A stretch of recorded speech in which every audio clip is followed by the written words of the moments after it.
Hello my dear student, GTU Jagrut Awaj YouTube ચેનલની અંદર તમારું બધાનું હાર્દિક સ્વાગત કરું છું. મારું નામ છે કેપી સર. આજ સવારથી જ ઘણા બધા સ્ટુડન્ટના વોટ્સએપ મેસેજ અને કોલ આવી રહ્યા હતા કે સર આજ 14 જુલાઈએ sir diploma to degree engineering એડમિશનના રાઉન્ડ 1 પછીનું વેકેન્ટ લિસ્ટ જે આવવાનું હતું એ હજુ આવ્યું કેમ નથી? તો યસ દોસ્તો, ફાઇનલી તમે જે ઇંતજાર કરી રહ્યા હતા એ લિસ્ટ આવી ચૂક્યું છે એસીપીસીની ઓફિશિયલ વેબસાઇટ ઉપર. તો યસ દોસ્તો, ડિપ્લોમા ટુ ડિગ્રી એન્જિનિયરિંગ એડમિશનનો જે રાઉન્ડ 1 પૂરો થયો હતો એના પછી કઈ કોલેજમાં, કઈ બ્રાન્ચમાં, કઈ કેટેગરીમાં હવે કેટલી સીટો બાકી છે એનું એસીપીસી દ્વારા ઓફિશિયલ વેબસાઇટ ઉપર વેકેન્ટ લિસ્ટ જે છે એ જાહેર કરી દેવામાં આવ્યું છે. હમણાં આ વિડીયો તમે જોઈ રહ્યા છો તો થોડા ટાઈમ પહેલા જ જસ્ટ એ લોકોએ રિવીલ કર્યું છે. તો ઘણા બધા તમારા મનમાં ડાઉટ હશે, તો એ આ ડાઉટનું સોલ્યુશન જે છે એ તમે આ વિડીયો જોશો એટલે તમને પૂરેપૂરું મળી જવાનું છે. તો વિડીયો છેક સુધી જોતા રહેજો. ચેનલને સબસ્ક્રાઇબ ના કરેલી હોય તો ચેનલને સબસ્ક્રાઇબ કરી લેજો. તો સૌથી પહેલા તો બેટા એક વસ્તુ ખાસ સમજી લેજો કે તમારું જે રાઉન્ડ 1 હતો એનું જે રિઝલ્ટ છે એ 9 જુલાઈએ આવ્યું હતું. બરાબર?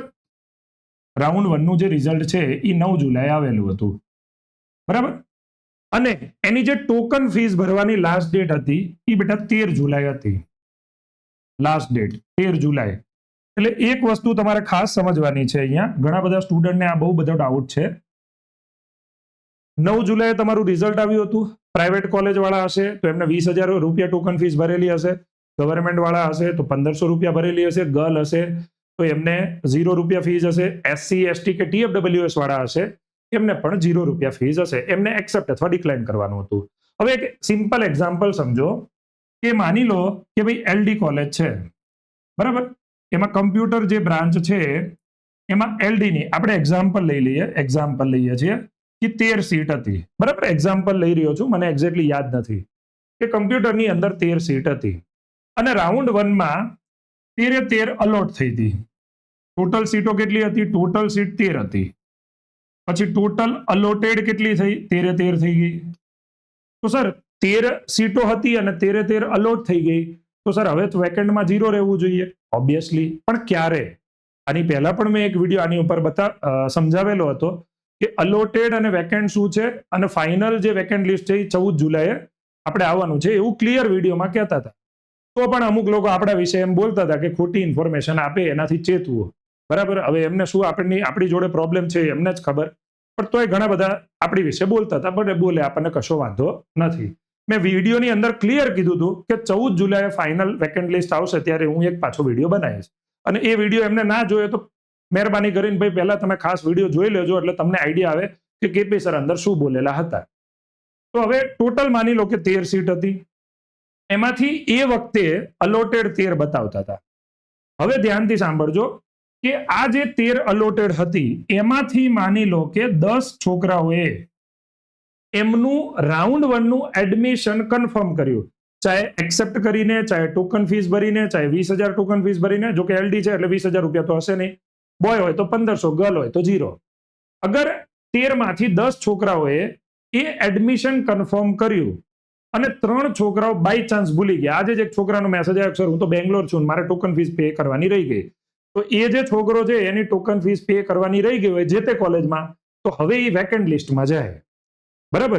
એટલે આ વસ્તુ ખાસ ધ્યાનમાં રાખવાની. 10 છોકરાઓએ એડમિશન કન્ફર્મ કર્યું તો 3 જે છે એ ફાઇનલ હવે ઈ કોલેજની અંદર, ઈ બ્રાન્ચની અંદર વેકેન્ટ ગણાય. એટલી સીટ વેકેન્ટ ગણાય. બરાબર? આખા લિસ્ટમાં તમે જોઈ શકશો. પછી બીજી વસ્તુ કે જે સ્ટુડન્ટને રાઉન્ડ 1 ની અંદર કોલેજ અલોટ થઈ હતી, બરાબર, કોલેજ અલોટ થઈ હતી બટ ઈ કોલેજ રિપોર્ટિંગ માટે ગયા નહોતા. બરાબર? રિપોર્ટિંગ કરવા ગયા નહોતા. કોલેજમાં રિપોર્ટિંગ કરવા ગયા ન હતા. તો સર અમે કોલેજમાં રિપોર્ટિંગ કરવા નથી ગયા તો શું અમારી સીટ કેન્સલ થઈ અને વેકેન્ટમાં ગણાણી હશે? ના બેટા. તું કોલેજમાં તો એટલા માટે રિપોર્ટિંગ કરવા નતો ગયો કારણ કે હજુ તારે રાઉન્ડ 2 માં પાર્ટિસિપેટ થવું છે. એટલે તમને રાઉન્ડ 1 ની અંદર નિરમા મળેલી હોય અને તમે કોલેજ રિપોર્ટિંગ કરવા ના ગયા, ડોક્યુમેન્ટ વેરીફાઈ કરવા ના ગયા તો તમારી સીટ વેકેન્ટ લિસ્ટમાં બતાવે નહીં. સૌથી મેજર ડાઉટ આ સ્ટુડન્ટનો હોય છે. તો આ વસ્તુ પણ મારે ધ્યાનમાં લેવાની છે. કોની સીટ વેકેન્ટ ગણાય? જેને એડમિશન અલોટ થયું હતું, એને ટોકન ફીસ ના ભરેલી હોય, અથવા SC ST કે ગર્લની ગવર્મેન્ટ કોલેજ કે TFWS માં એક્સેપ્ટની જગ્યાએ ડિક્લાઇન કરેલું હોય, તો એ જે સીટ છે એ બેટા વેકેન્ટ લિસ્ટમાં જતી રહે. આ વસ્તુ તમારે ખાસ ધ્યાનમાં લેવાની. તો હવે કઈ કોલેજની અંદર કેટલી વેકેન્ટ સીટ છે એનું હું તમને આખું એક લિસ્ટ બતાવી શકું છું. ACPC ની વેબસાઇટ ઉપર તમે જોઈ જ શકો છો. ACPC ગૂગલની અંદર લખશો તમે, બરાબર, પછી અહીંયા તમે ડિપ્લોમા ટુ ડિગ્રીમાં જતા રહો એટલે અહીંયા આવેલું છે. જો 14/7/2026 branch wise reported status after round 1 D2D engineering. એટલે ઘણા બધા સ્ટુડન્ટે આ વાંચ્યું હશે ને રિપોર્ટેડ, એટલે એવું ગભરાઈ ગયા હશે કે મેં તો કોલેજ જે મળી હતી રાઉન્ડ 1 ની અંદર એમાં તો રિપોર્ટિંગ નથી કરાયું, એટલે શું મારી સીટ જતી રહી? ના બેટા, એવું નથી. તમારી seat as it is safe જ છે. આપણે ઇન્સ્ટિટ્યૂટ વાઇઝ ની અંદર જઈએ, આની ઉપર ક્લિક કરશો એટલે PDF ઓપન થશે, બરાબર. તો એમાં મેં જો જેમ કે LD કોલેજની જ વાત કરું, LD કોલેજ આમાં બધી જ બ્રાન્ચનું બધું જ તમને બતાવશે, બરાબર. ધ્યાનથી સમજી લેજો. જેમ કે LD કોલેજ ઓફ એન્જિનિયરિંગ ની અંદર ઓટોમોબાઈલ, બરાબર, EWS કેટેગરી છે, બરાબર. ટોટલ 3 સીટ હતી. 9 તારીખે કેટલા સ્ટુડન્ટને એલોટ થઈ હતી? 3, અને 3 કન્ફર્મ કરી લીધી, એટલે હવે વેકેન્ટ 0 છે. એટલે રાઉન્ડ 1 પછી જે સ્ટુડન્ટ LD ની અંદર ઓટોમોબાઈલમાં ટ્રાય કરી રહ્યા હોય, તો હવે એમને સીટ મળવાના ચાન્સીસ ઓછા છે. બની શકે તમારી આગળવાળો જે સ્ટુડન્ટ છે, આ જે સ્ટુડન્ટ છે જેને ઓટોમોબાઈલ લીધેલું છે, એ સ્ટુડન્ટ બીજી કોઈ બ્રાન્ચ સિલેક્ટ કરે તો એ સીટ ખાલી થઈને તમને મળવાના ચાન્સીસ ખરા. એટલે આનો મતલબ બેટા એવું નહીં સમજવાનું કે હવે મને ઓટોમોબાઈલમાં મળી જ ના શકે. આ 3 છોકરાઓ માની લો કે ઓટોમોબાઈલની જગ્યાએ બીજી કોઈ બ્રાન્ચ લઈ લે તો એ 3 ખાલી થાય ને એમાં તમને રાઉન્ડ 2 માં મળવાના ચાન્સીસ રહે છે. એટલે ચોઇસ ફિલિંગ તો આપણે રાઉન્ડ 1 ની અંદર જે રીતે કર્યું હતું એવી જ રીતે રાઉન્ડ 2 ની અંદર પણ બને એટલી મેક્સિમમ વધારે કોલેજનું ચોઇસ સિલેક્શન કરવાનું. પછી બીજી બ્રાન્ચ જોઈએ બેટા, સારી બ્રાન્ચ જોઈએ ને આપણે. ચલો, LD ની અંદર કમ્પ્યુટર, EWS ની અંદર 2 સીટ હતી, 2 એલોટ થઈ હતી, એટલે 2 સ્ટુડન્ટે એમનું એડમિશન કન્ફર્મ કરાવી લીધું છે. એટલે અત્યારે વેકેન્ટ સીટ કેટલી બતાવે છે? 0, બરાબર. ઓલ ઇન્ડિયા એટલે જે બહારના સ્ટુડન્ટ હોય એમાં એક જ સીટ હતી ને એ વેકેન્ટ બતાવતી નથી, એ લઈ લીધી છે. LD engineering, computer engineering, TFWS એક સીટ હતી, એક સીટ એક્સેપ્ટ કરી લીધી છે, એટલે વેકેન્ટ 0 છે, બરાબર. ચલો જુઓ, LD કોલેજ ઓફ એન્જિનિયરિંગમાં ઇલેક્ટ્રિકલ એન્જિનિયરમાં ST કેટેગરીની જે સીટ છે એ બેટા 4 હતી, એમાંથી 3 અલોટ થઈ છે, એક ખાલી છે, હજુ એક ખાલી છે. એનો મતલબ શું? 4 માંથી 3 છોકરાએ સીટ એક્સેપ્ટ કરી, એક છોકરાએ સીટ એક્સેપ્ટ કરી નહીં હોય. કદાચ એવું પણ બને એને સીટ એક્સેપ્ટ કરી હોય પછી વિથડ્રો પણ કરી હોય, વિથડ્રો કરેલી સીટ પણ અહીંયા વેકેન્ટ લિસ્ટમાં બતાવે. તો આવી રીતે તમે દરેક કોલેજનું તમારી કેટેગરી મુજબ કઈ કોલેજમાં કઈ બ્રાન્ચમાં કેટલી સીટ ખાલી છે એ બેટા તમે આરામથી જોઈ શકો છો. અને એકવાર તમારે અવશ્ય આ હોમવર્ક કરવું જોઈએ અને પછી જ રાઉન્ડ 2 ની ચોઇસ ફિલિંગ સ્ટાર્ટ કરવી જોઈએ, બરાબર. એટલે રાઉન્ડ 2 માં કઈ રીતે ચોઇસ ફિલિંગ કરવું એના માટે પણ હું આગળ નેક્સ્ટ એક વિડીયો સરસ મજાનો બનાવીશ, જેથી તમને પૂરેપૂરો આઈડિયા આવી શકે. ત્રીજી વસ્તુ બેટા, આ પણ વસ્તુ બધાએ ધ્યાનમાં રાખવાની છે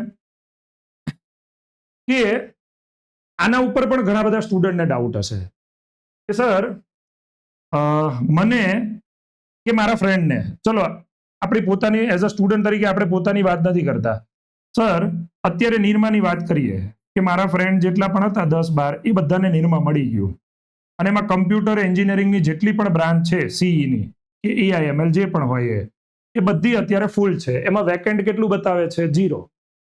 તો શું મારે સર સેકન્ડ રાઉન્ડની અંદર નિરમા કમ્પ્યુટર નાખવાનું જ નહીં? ના, એવું નહીં કરવાનું બેટા. તારે નિરમાની અંદર કમ્પ્યુટર કમ્પલસરી નાખવાનું, બરાબર.